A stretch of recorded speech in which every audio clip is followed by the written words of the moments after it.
Mark was 29 years old and needed a quick job to make some money.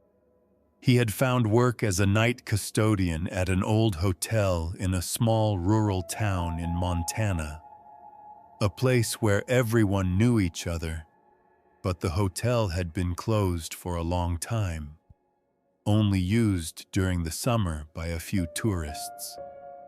Mark thought it would be an easy, quiet job, but he never expected what would happen to him on his first night. The hotel was huge, old-fashioned, with dusty hallways and creaky floors. Most of the rooms were boarded up, but a few were still open and rumored to be used in the summer. The air smelled of old wood and cigarette smoke, as if time had stood still. Mark spent the first hours making his rounds down the halls, making sure everything was locked up. He found an old guest register at the front desk and flipped through it to pass the time. There were names from decades ago, written in faded ink on yellowed pages. Then, at 2:20 a.m., the phone at the front desk suddenly rang. Mark was the only one there. He picked up the receiver, and for a moment there was silence. Then a very low female voice, almost a whisper, said, "I never left this place." Mark's heart jumped. He checked the call's origin and saw it was coming from room 313. The problem? The hotel didn't have a room 313. The highest numbered room was 312. Curious and a little worried, Mark decided to go check it out. He climbed the creaky stairs to the third floor. In the dimly lit hallway, every door had a brass plaque, except one at the far end, a door with no number. He had a master key, so he opened it.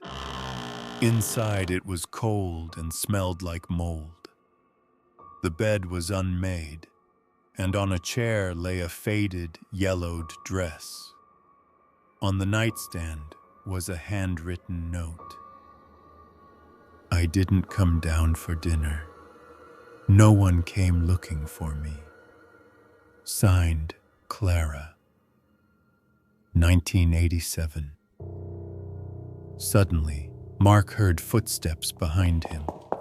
He spun around quickly, but no one was there. The next day, Mark looked for Clara in the guest register. Her name was there, marked with a red X, and the following pages were torn out. He called his boss in town, his voice shaking. It's Mark. I saw her. I opened the door. The one at the end of the hallway. With no number, and there was a note and address. On the other end, a strange, long silence. He could only hear his boss's uneven, shallow breathing, like he was thinking about something he didn't want to say. Then, in a cold, slow voice, almost a whisper, "She knows." After that night, the strange things began to happen to Mark. The door to room 313 would open and close on its own in the dead of night. Until one day, he found a message written in lipstick on the reception mirror. "Come down." In the silence of the hallways, he started hearing a faint melody, a lullaby whispered by an invisible voice. And yet, no one was there. Trembling, Mark felt the lullaby growing louder, as if it was coming from beneath his feet, seeping up through the floorboards of the reception. He looked around, his breath quick and shallow, until, in a corner of the reception, he noticed a small trap door in the floor, almost completely hidden behind the counter. An old rug partly covered it, and in front of it was a pile of chairs stacked as if they'd been there for years, guarding it. The surface of the wood was thick with dust, and yet, when he touched it, the hinges groaned softly, almost like they had been waiting for him. He opened it slowly, and a rush of icy air hit him square in the face, sweet and rotten at the same time, a mix of mold and something much worse.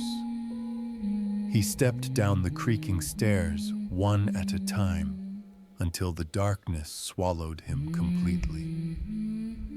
Below, the basement was bigger than he had imagined, with rough stone walls weeping moisture and rotting boxes stacked in the corners. The lullaby was clear now. It didn't seem to come from anywhere in particular. It filled the air, floating around him like a faint breath. At the far end, almost hidden behind a curtain of old sacks and boards, there was a small opening in the wall that led into a room. He approached, and what he saw froze the blood in his veins. There was an old crib, half broken, covered in dust and cobwebs. On a faded little blanket lay a tiny pink ribbon, yellowed with age. Next to the crib, sitting on the floor with her legs bent and her head resting against the wall, was a woman. Her body, stiffened by time yet still recognizable, was wrapped in the dress Mark remembered seeing in room 313. Her hair, disheveled and dull, fell across her face, almost completely hiding it. In her rigid arms, she held a tattered bundle, clutched with obsessive care, as if trying to protect what had already been lost. Mark stood there for a moment, his heart pounding in his chest, staring at the woman on the floor as if, in that instant, everything finally made sense. He backed away, his pulse hammering in his ears. But as he turned, the crib behind him began to rock slowly, creaking, and the lullaby stopped for just a moment, only to start again with a new voice, thin, high, like a woman whispering, "Stay with us." Mark lunged for the stairs, and this time the trapdoor above him flew open, as if thrown by a gust of wind. He scrambled up the steps, burst into the reception, and ran out of the hotel without ever looking back.